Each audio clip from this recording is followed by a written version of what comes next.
Hello friends, आपका स्वागत है अपने यूट्यूब चैनल ऐसे स्टडी जोन में। आज हम आपके लिए पर्यावरण के मोस्ट इम्पॉर्टेंट क्वेश्चन लेकर आए हैं जो आपके एग्ज़ाम के लिए बहुत ही ज़्यादा ज़रूरी साबित हो सकते हैं। तो आप इन सभी क्वेश्चनों को ध्यान से सुने और समझें।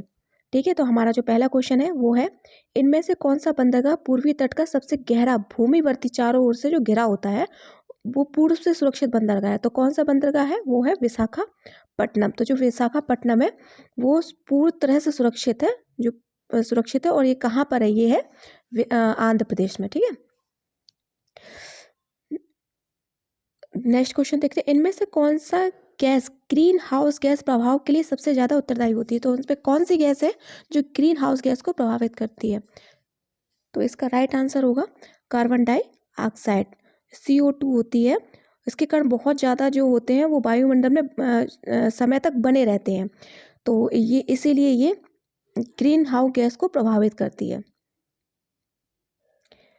नेक्स्ट क्वेश्चन देखते हैं, इनमें से कौन सा जल प्रदूषण का स्रोत नहीं है? तो इनमें से कौन सा है वो जल प्रदूषण का स्रोत नहीं है? तो औद्योगिक अवशिष्ट कचरा, ये भी जल प्रदूषण के लिए होता है। रेडियोधर्मी कचरा, ये भी जल प्रदूषण करता है। और कृषि रहित कचरा, जैसे DDT छिड़काव करते हैं, ये भी जल प्रदूषण का कारण होता है। तो खनन अवशिष्ट है, ये जो है वो जल का प्रदूषण का स्रोत नहीं है। तो इसका जो राइट आंसर होगा वो होगा डी। भारत में बाढ़ संबंधी चेतावनी जारी की जाती है। तो भारत में बाढ़ संबंधी चेतावनी वो किसके द्वारा जारी की जाती है? तो इसका जो राइट आंसर होगा सिंचाई एवं बाढ़ नियंत्रण विभाग के द्वारा जारी की जाती है। ग्राम पंचायतों का कार्य क्या होता है? तो ग्राम पंचायतों का कार्य क्या होता है? जल संसाधनों का रखरखाव करना, स्कूलों का निर्माण करना, BPL लाभार्थियों की सूची तैयार करना। तो जो इसका राइट आंसर होगा वो होगा उपयुक्त सभी। ठीक है, तो इसका जो राइट आंसर होगा वो होगा उपयुक्त सभी। चलिए हम नेक्स्ट क्वेश्चन देखते हैं, पर्यावरण अपघटन के कारण उत्पन्न होने वाले परिणामों के।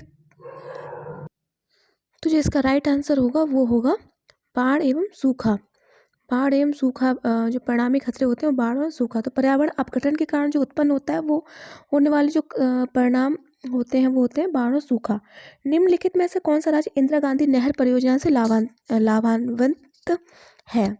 तो जो इसका राइट आंसर होगा वो है राजस्थान। जो राजस्थान है वो सबसे ज़्यादा लाभान्वित हो रहा है, क्योंकि यहाँ पर पेयजल और सिंचाई के लिए सभी की आपूर्ति इसी के द्वारा ही संभव हो पाई है। ठीक है, नेक्स्ट क्वेश्चन देखते हैं, पृथ्वी के जुड़वा ग्रह इनमें से किसे कहते हैं? तो पृथ्वी का जो जुड़वा ग्रह है उसे हम शुक्र ग्रह को पृथ्वी का जुड़वा ग्रह कहते हैं, क्योंकि जो इसकी आकृति और आकार होता है वो लगभग पृथ्वी के समान ही होता है। और ये सुबह शाम को आसानी से दिख भी जाता है, इसलिए हम सुबह सुबह और शाम का तारा भी कहा जाता है। ठीक है, और सौरमंडल में दूसरा ग्रह और पृथ्वी की बहन भी इसको बोला जाता है। तो इसका जो राइट आंसर होगा वो है सी, शुक्र ग्रह। विश्व का सबसे ऊंचा पठार कौन सा है? इनमें से विश्व का सबसे ऊंचा पठार वो कौन सा है? तो जो इसका राइट आंसर होगा वो होगा तिब्बत का पठार। तो तिब्बत का पठार है ये विश्व का सबसे ऊंचा पठार है।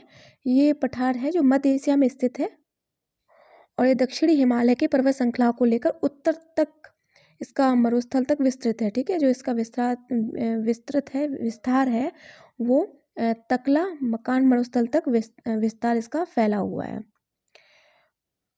नेक्स्ट क्वेश्चन देखते हैं, मानव निर्मित एवं मानव जनित आपदा का उदाहरण है।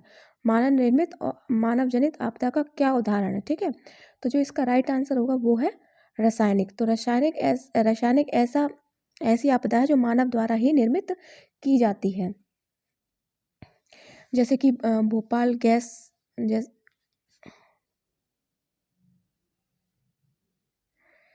ठीक है, जो मानव आपदा का उदाहरण क्या होगा? रासायनिक आपदा होती है। और सुनामी और भूस्खलन है वो है प्राकृतिक आपदा के अंतर्गत आते हैं। ठीक है, नेक्स्ट क्वेश्चन देखते हैं, भोपाल गैस आपदा के लिए कौन सी गैस जिम्मेदार थी? तो भोपाल गैस आपदा के लिए जो गैस जिम्मेदार थी वो थी मिथाइल आइसोसाइनाइड। तो मिथाइल आइसोसाइनाइड थी वो गैस भोपाल गैस आपदा के लिए जिम्मेदार थी, जिसकी वजह से काफ़ी लोगों की मृत्यु हो गई थी और जिसे भोपाल गैस आपदा के नाम से भी जाना जाता है।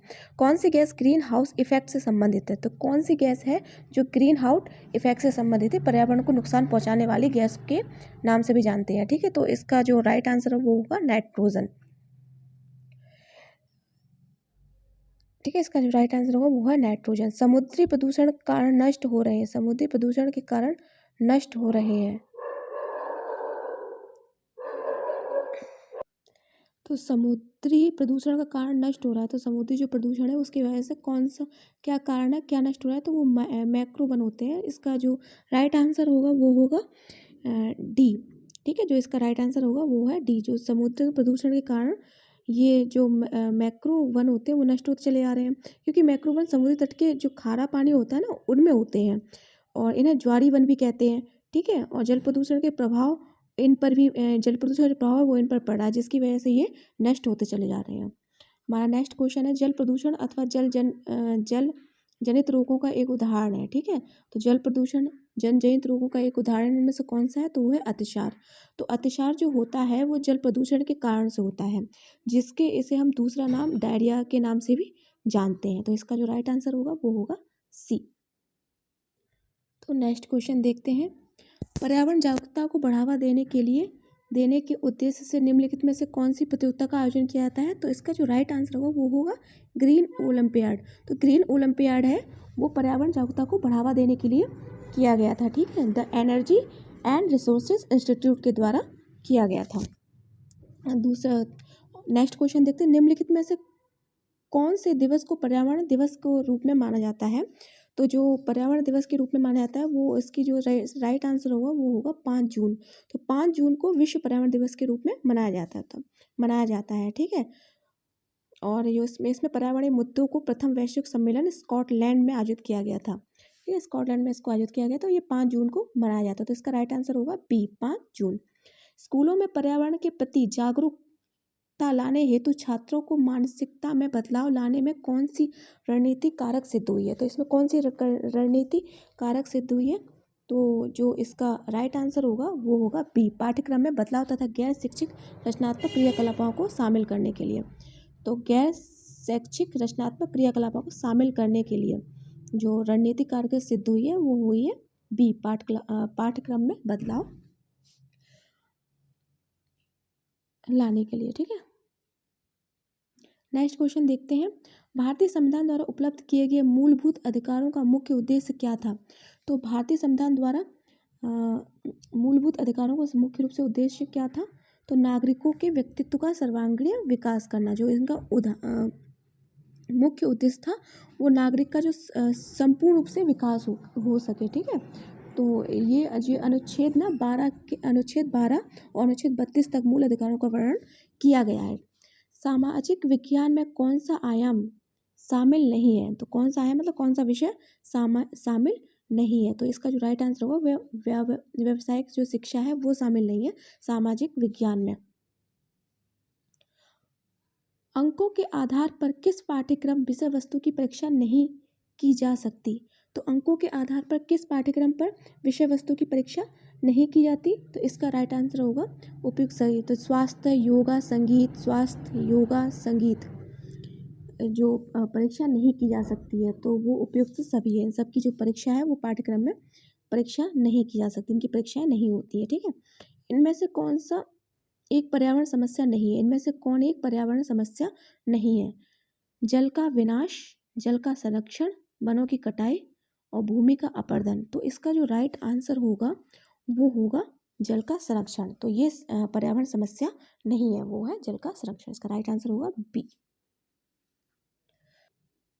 नेक्स्ट क्वेश्चन देखते हैं, इनमें से कौन सा पर्यावरण शिक्षा का सिद्धांत नहीं है? तो इनमें से जो कौन सा है जो पर्यावरण का शिक्षा का सिद्धांत नहीं है? तो इसका जो राइट आंसर होगा वो होगा पर्यावरण शिक्षा जीवन पर्यंत शिक्षा प्रणाली नहीं है। ये जो शिक्षा प्रणाली है वो जीवन पर्यंत नहीं है। वैसे सभी लोगों को इस को शामिल करना चाहिए और संतुलित रूप से शिक्षा देनी चाहिए।